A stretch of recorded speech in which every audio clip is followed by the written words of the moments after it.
اور دوسرا خطبہ نمبر 132 ہے، نہج البلاغہ۔ اب اس قرآن مجید کی آیت کریمہ کی تفسیر میں کوٹ کر رہا ہوں۔ نہج البلاغہ مولا علی المرتضیٰ کرم اللہ وجہ الکریم کا خطبہ نمبر 132 نہج البلاغہ کا۔ یہ وہ خطبہ ہے، کلام ہے آپ کا، جب سیدنا فاروق اعظم رضی اللہ تعالیٰ عنہ نے آپ سے مشورہ طلب کیا ہے غزوہ روم کے لیے۔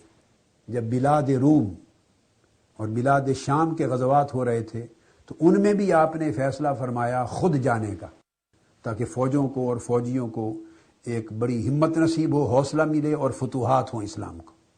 خود جانے کا ارادہ کیا اور اس پر انہوں نے مشورہ طلب کیا مولا علی شیر خدا رضی اللہ تعالیٰ عنہ سے، اور مولا علی شیر خدا رضی اللہ تعالیٰ عنہ نے ان کے مشورہ طلب کرنے پر جو جواب دیا وہ پورا بیان نہج البلاغہ کے خطبہ نمبر 132 پر ہے۔ آپ نے پھر فرمایا کہ اللہ رب العزت نے قد توکل اللہ لأہل ھذا الدین باعزاز الحوزہ، یہ بھی اسی آیت کریمہ کی طرف اشارہ ہے۔ ایک سورہ الفتح کی آیات جن کا تذکرہ کل ہو چکا تھا کہ اللہ پاک آپ کو فتح عطا کرے گا جنہوں نے بیعت رضوان میں حصہ لیا ہے، دست مصطفیٰ میں ہاتھ دے کر صدق اور اخلاص نیت کے ساتھ جو حضور سے بیعت ہو گئے، ان کو فتوحات دے گا، مغانم دے گا، وَأُخْرَى لَمْ تَقْدِرُوهَا، اور بعد از وصال نبی صلی اللہ علیہ وآلہ وسلم بڑے بڑے ملکوں اور سلطنتوں کی بھی فتوحات عطا کرے گا جس کا تم اب تصور نہیں کر سکتے۔ یہ سارے وعدے بیعت رضوان میں شامل صحابہ کرام سے ہو رہے ہیں۔ یہ دو بنیادی وعدے ہیں قرآن مجید کی، سورہ الفتح کے اور ایک یہ وعد اللہ الذین آمنوا سورہ آیت استخلاف کے۔ اب اس پر مولا علی شیر خدا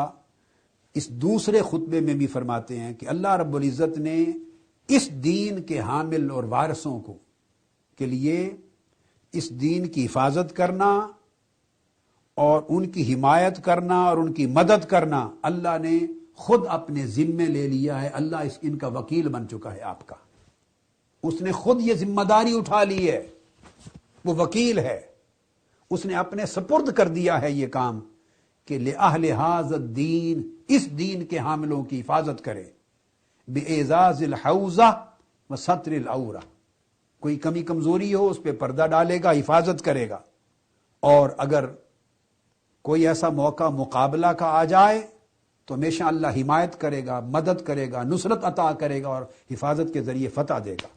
یہ اللہ نے اپنے ذمے لے لیا ہے۔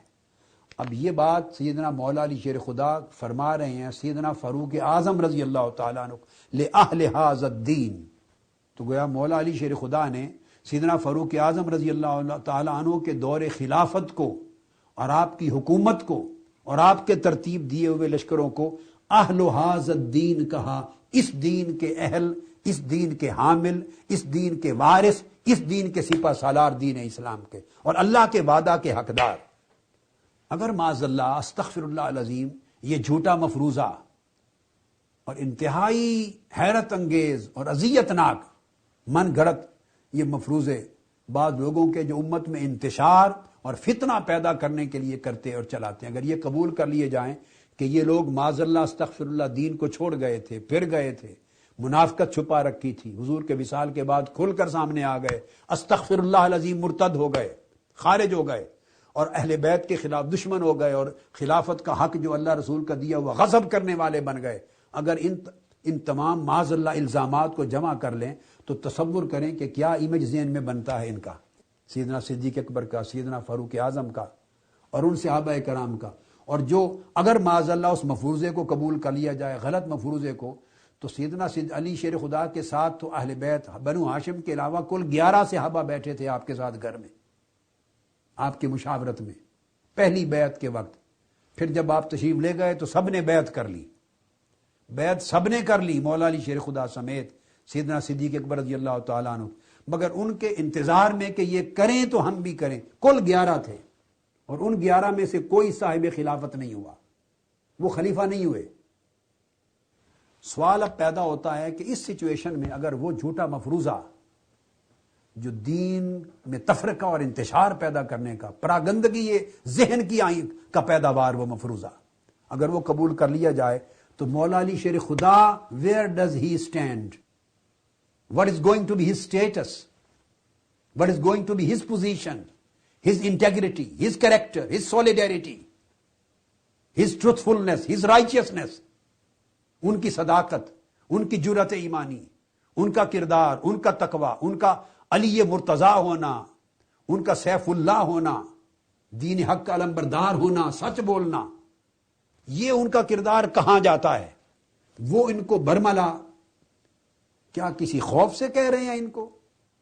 کہ آپ اہل حاضر دین، آپ دین اسلام کے حامل و وارث ہیں، اور اللہ نے یہ آپ کی مدد کرنا اور آپ کے لشکروں کی اور آپ کی سلطنت کی اور آپ کی خلافت کی اور آپ کے منصوبے توسیع اسلام کی مدد کرنا، حفاظت کرنا، اللہ اس کا ذمہ دار ہے، پورا کر کے رہے گا، خود نہ جائیے۔ یہ کیا فرما رہے ہیں مولا علی شیر خدا؟ 100 جواب بن سکتے ہیں، کہہ دیں آپ کی مرضی، جائیں تو اس کے یہ فوائد ہیں اور یہ نقصانات ہیں، نہ جائیں تو یہ فوائد ہیں، یہ نقصانات ہیں، خود فیصلہ کر لیں۔ یہ سمپل جواب دے دیں، ٹھیک ہے، اگر آپ اس حق میں ہیں کہ ٹھیک ہے جائیں تو فرما دیں کہ جائیے، جانے میں فائدہ ہے۔ اگر آپ کی حکمت اور بصیرت اور امانت اور دیانت مشورے میں، المستشار و مؤتمن، جس سے مشورہ لیا جائے وہ امانت دار ہوتا ہے، اگر آپ کی امانت داری تقاضا کرتی ہے ان کو روکنے کا کہ وہ خود نہ جائیں، تو سمپل کہہ دیں کہ اے عمر میری رائے میں نہ جانا بہتر ہے، یہیں رہیں، بس کیا ضرورت ہے اگلے اتنے اضافی جملے بولنے کے؟ کو ہمارے جیسے کردار کے لوگ تھے وہ؟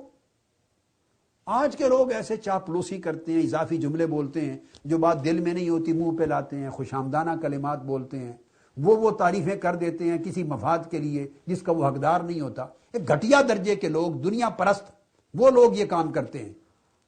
کیا آپ ایسا کردار مولا علی المرتضیٰ کے سپرد کرنا چاہتے ہیں؟ استغفر اللہ، جن کو آقا علیہ السلام کہیں علی منی و انا من علی، وہ ولی کل مومن، جس مولا علی شیر خدا رضی اللہ تعالیٰ عنہ کا اتنا بلند رتبہ اور مرتبہ،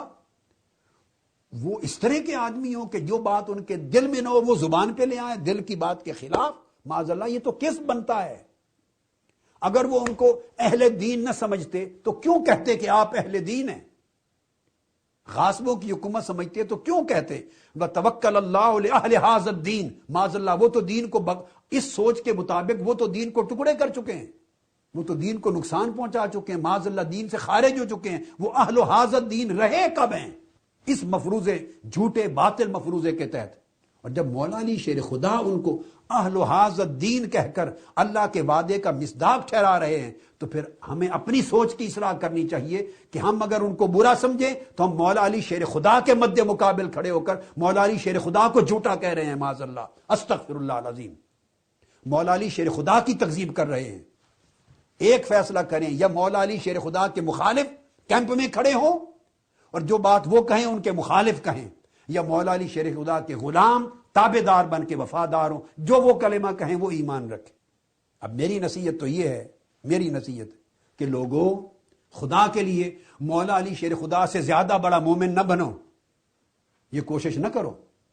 مولا علی شیر خدا سے بڑھ کر سچا بننے کی کوشش نہ کرو۔ مولا علی شیر خدا سے بڑھ کر دین اسلام کا وفادار بننے کی کوشش نہ کرو۔ قیامت تک کروڑوں وفادار دین کے آ جائیں، کل ولی آ جائیں، سن لیں، کل علماء جمع ہو جائیں، کل محدثین جمع ہو جائیں، کیا امام بخاری، مسلم، ابو داؤد، ترمذی، نسائی، ابن ماجہ، امام ابو حنیفہ، امام مالک، امام احمد بن حنبل، امام شافعی، سرکار غوث العظم شیخ عبد القادر جیلانی، خواجہ اجمیر، داتا گنج بخش علی اجمیری، حضرت جنید بغدادی، سری سختی، معروف کرخی، با یزید بستامی سمیت کل دنیا کے اولیاء، ائمہ، فقہا، مجتہدین، علماء، صالحین، سارے جمع ہو جائیں، مل کر بھی مولا علی شیر خدا کے برابر نہیں ہو سکتے۔ حضور کی امت کے کل اولیاء کی ولایتیں جمع کر لیں، مولا علی شیر خدا کے برابر نہیں ہو سکتی۔ کسی کی صداقت مولا علی شیر خدا کی صداقت کے برابر نہیں ہو سکتی۔ تو پھر میری نصیحت یہ ہے کہ جو بات مولا علی شیر خدا زبان سے کہیں، سمجھو، عقیدہ رکھو کہ وہی ان کے دل میں بھی تھا۔ ان کے ظاہر و باطن کو متضاد نہ بناؤ، انہیں ایسا انسان نہ قرار دو کہ وہ زبان سے مصلحتوں کی خاطر کچھ اور کہتے رہے، دل میں کچھ اور سمجھتے رہے۔ استغفر اللہ العظیم، یہ منافقوں کا کام ہوتا ہے، مداہنوں کا کام ہوتا ہے، کمزور ایمان والوں کا کام ہوتا ہے۔ دھوکے بازوں کا کام ہوتا ہے، یہ پاکستان کے سیاستدانوں کا کام ہوتا ہے۔ مولا علی شیر خدا کا یہ منصب نہ بناؤ، خدا استغفر اللہ العظیم۔ یہ پاکستان میں ہوتا ہے کہ پرویز مشرف صاحب کی حکومت تو اس میں بھی وزیر ہوتے، نواز شریف صاحب کی تھی تو اس میں بھی وزیر تھے، کاف لیگ آ گئی تو اس میں بھی وزیر مشیر تھے، اب زرداری صاحب کی آ گئی تو اس میں بھی وزیر مشیر ہیں۔ یہ کردار ہے پاکستانی سیاستدانوں کا۔ جب مولا علی شیر خدا صدیق اکبر کے بھی وزیر و مشیر، فاروق اعظم کے بھی وزیر و مشیر، عثمان غنی کے بھی وزیر و مشیر، اور پھر جب اپنی باری آئی تو خلیفہ، تو کیا مولا علی شیر خدا کا ہر خلافت میں حصہ دار، وزیر اور مشیر اور چیف ایڈوائزر رہنا، معاذ اللہ آپ اس کو اس طرح کا گردانتے ہیں جیسے آج کل کے لوگ جو ایمان سے اور امانت سے آ رہی ہیں؟ وہ اگر کسی کے مشیر تھے تو سچا سمجھتے تھے تو مشیر تھے، ذمہ داریاں تھیں ان کے پاس، ورنہ الگ ہو کے بیٹھ جاتے، لا تعلق ہو جاتے، لڑائی بھی نہ کرتے۔ اب وہ ان کو کہہ رہے ہیں، اور پھر یہ جملے بولنا کہ آپ اہل اس دین کے حامل اور وارث ہیں، اللہ کا وعدہ ہے آپ کے ساتھ کامیابی کا، مدد کا،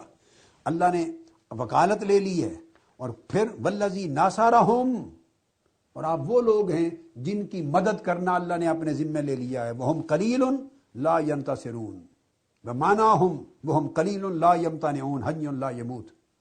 یہ سارے اللہ کے جو وعدے ہیں اور اس کی مدد و نصرت کے، یہ آپ کے لیے ہیں۔